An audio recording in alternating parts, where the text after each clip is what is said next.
Pace bene, saya punya cerita tentang seorang pria. Namanya Rian Swigelar. Dia orang Afrika Selatan dan dia pernah menjadi pemimpin gereja satanik di Afrika Selatan. Memang agak aneh juga, disebut gereja, tentu kata gereja itu ramah dengan konsep kekristenan. Tetapi gereja ini disebut sebagai kelompok penganut satanisme. Dan dia terlibat juga dalam praktek-praktek orang satanis di gereja itu.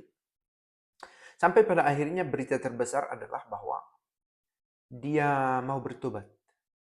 Dia mau meninggalkan praktek agama yang aneh yang dia lakukan itu karena dia menemukan satu penglihatan. Nah, ini poin yang saya pikir menarik. Penglihatan.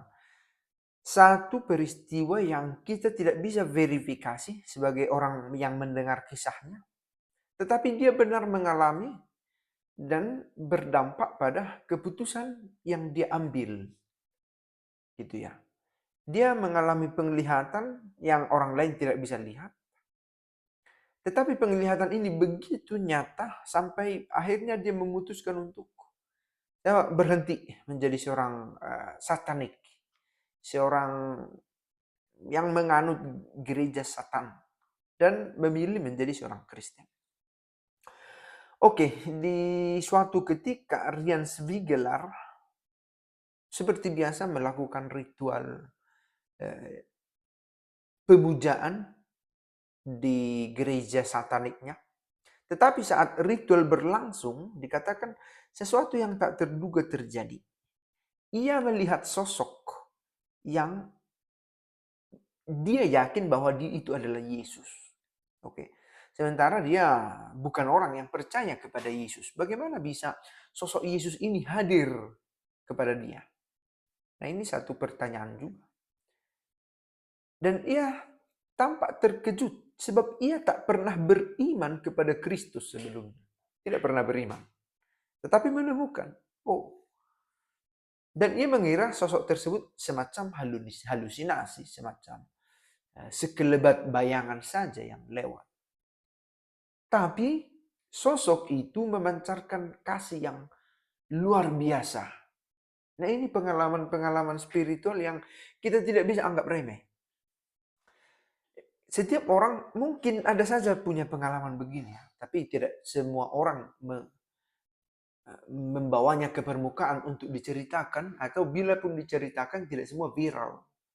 Tetapi ada saja pengalaman pribadi orang-orang yang membuat dia tersentuh dan menjadi titik balik paling nyata dari hidup spiritualnya. Misalnya, setelah peristiwa itu dia memutuskan, oke, sepertinya saya harus memperbarui sesuatu. Oke, sepertinya saya harus mengubah cara hidup saya. Seperti Rian Swigelar ini, setelah mengalami penampakan itu, dia benar-benar tersentuh. Ini kenapa sih ini? Saya hanya melihat sosok. Tetapi dengan melihat sosok itu, rasanya ada pancaran kasih yang luar biasa. Perjumpaan ini membuat Rian Swigelar luluh. Belum pernah ia mengalami keterbukaan diri di dunia spiritual semacam itu. Artinya dia belum pernah mengalami sentuhan begitu nyata atas penampakan dari sosok yang dia kenali sebagai Yesus itu. Sosok itu menawarkannya untuk berbicara. Tetapi saking kelelahannya, Rian Swigelar tidak sanggup mengungkapkan atau mengingat apa yang dia ungkapkan. Nah, oke, itu sebuah peristiwa yang tentu berlalu juga, gitu ya. Yang tidak berlalu adalah kenangan akan itu. Kenangan entah di alam sadar juga alam bawah sadarnya. Maka setelah perjumpaan itu, ia seperti menemukan kedamaian yang sebelumnya selama ini dia belum pernah rasakan dalam praktek satanik yang dia pernah lakukan. Belum pernah. seberbuah itu pertemuan yang dia alami secara spiritual. Dunia seolah hening. Dan ia menyadari bahwa hidupnya tidak sama seperti sebelumnya. Saya hanya bercerita, saya tidak tahu bagaimana rasanya yang dialami oleh, seperti yang dialami oleh Rian Svigelar ini. Tetapi menariknya, dia merasa gembira atas sapaan itu. Di waktu yang sama, dia juga merasa sedih bahwa sepertinya dia begitu dijauhi orang karena perannya yang sudah begitu mendalam di gereja satanik. Orang sudah kenal dia sebagai sosok penting di gereja satanik. Orang-orang takut mendekatinya karena terintimidasi oleh keyakinannya. Nah, dia merasa oke, sepertinya ini satu kontradiksi ya. Dia mengalami keindahan pertemuan dengan Yesus, tetapi dia masih pada waktu itu sebagai seorang anggota gereja satanik. Akhirnya dia memutuskan, oke, perlu meninggalkan komunitas ini. Nah, ini bukan peristiwa gampang. Tidak gampang meninggalkan apa yang selama ini sudah biasa dilakukan. Di mana di sana dia menemukan teman-teman, dia menemukan komunitas.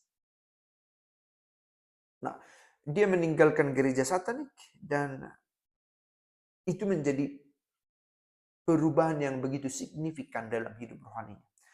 Dia membagikan kesaksian tentang pengalaman rohaninya yang sebentar itu, tetapi diperkaya dengan pengalaman kemudian dan tentu juga diperkaya oleh pengalaman kejatuhannya ke kelompok satanik. Itu menjadi sebuah pelajaran yang dia bisa ambil, disarikan, dan dibagikan. Dia menjadi sering diundang sebagai pembicara untuk membagikan pengalaman spiritualnya. Bagaimana dia bertobat. Nah, bagaimana dia berani mengambil keputusan untuk memulai hidup baru. Bagaimana dia bertobat dan memegang Yesus dalam hidupnya.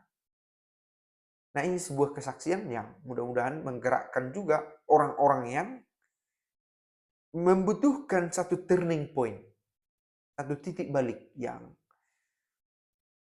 tidak selalu gampang untuk diwujud nyatakan karena banyak faktor lain yang membuat seseorang kesulitan untuk mengambil keputusan amat menentukan dalam hidup rohaninya. Dan konsisten di situ. Setelah dia memilih Kristus, dia memilih untuk setia kepada Kristus ini. Ciao.